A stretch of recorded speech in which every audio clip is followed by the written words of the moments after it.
नमस्कार दोस्तों, Ikigai book summary में आपका बहुत बहुत स्वागत है। इस बुक को हेक्टर गार्सिया और फ्रांसिस मिराल द्वारा लिखा गया है।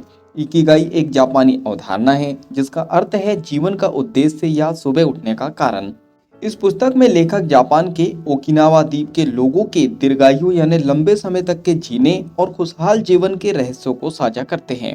पुस्तक हमें यह सिखाती है कि हम कैसे अपने जीवन में संतुलन, खुशी और उद्देश्य प्राप्त कर सकते हैं। अध्याय 1 इकिगाई, आपके जीवन का उद्देश्य क्या है? इकिगाई वह चीज है जो आपको सुबह उठने के लिए प्रेरित करती है। यह 4 घटकों से मिलकर बनता है। नंबर 1, आप क्या पसंद करते हैं, यानी आपका पैशन क्या है। नंबर 2, आप किसमें अच्छे हैं, वोकेशन।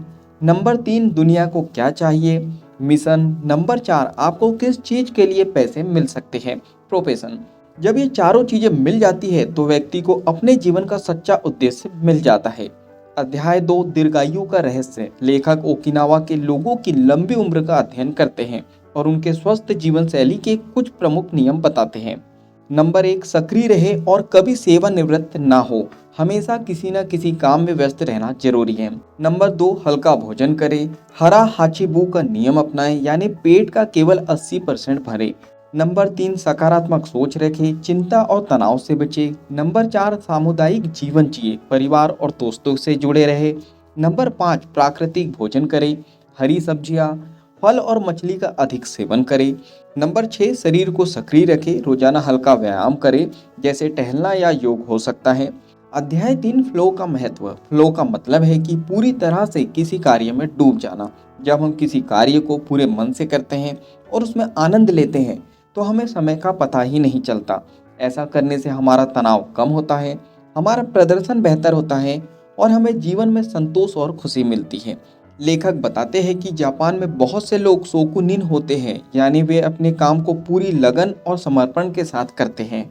अध्याय 4 माइंडफुलनेस और मेडिटेशन। ओकिनावा के लोग वर्तमान में जीने पर जोर देते हैं। इसके लिए वे ध्यान यानी मेडिटेशन, गहरी सांस लेने की तकनीकें और धीमे जीवन जीने की आदत अपनाते हैं।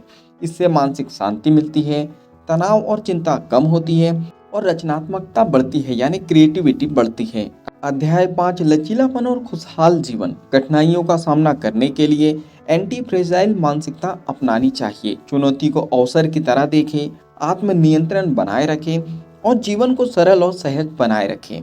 चलिए फाइनली इस बुक समरी के निष्कर्ष पर हम पहुंच चुके हैं। इकिगाई पुस्तक हमें यहाँ सिखाती है कि हम कैसे एक लंबा, सुखी और अर्थपूर्ण जीवन जी सकते हैं। इसका मूल मंत्र है, नंबर 1, अपना उद्देश्य खोजें।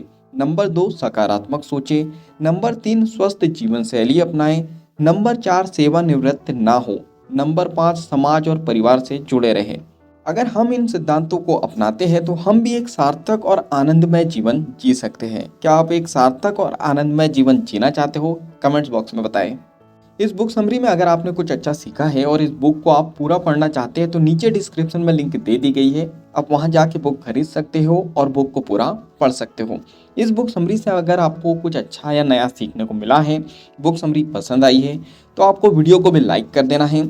कमेंट्स बॉक्स में बताना है कि इस बुक समरी से आपने क्या सीखा है और आगे क्या सीखना चाहते हो। इस बुक समरी को आप ज़्यादा से ज़्यादा लोगों तक के शेयर कर सकते हो, क्योंकि जब हम दूसरों की हेल्प करते हैं तो ये नेचर हमारी हेल्प करता है। अगर आप चाहते हो कि ऐसी ही वैल्यूबल बुक समरी आपको रेगुलर मिलते रहे तो जल्दी से आपको चैनल को सब्सक्राइब कर देना है, बेल आइकन को दबा देना है, ताकि जब भी ऐसी वैल्यूबल बुक समरी आए तो उसकी नोटिफिकेशन सबसे पहले आपको मिल जाए। बाकी हम लोग मिलेंगे नेक्स्ट बुक समरी में, इस तरह हंसते हुए, मुस्कुराते हुए, लाइफ में आगे बढ़ते हुए, कुछ नया नया सीखते हुए। जब तक के लिए thank you so much, bye bye and go for success.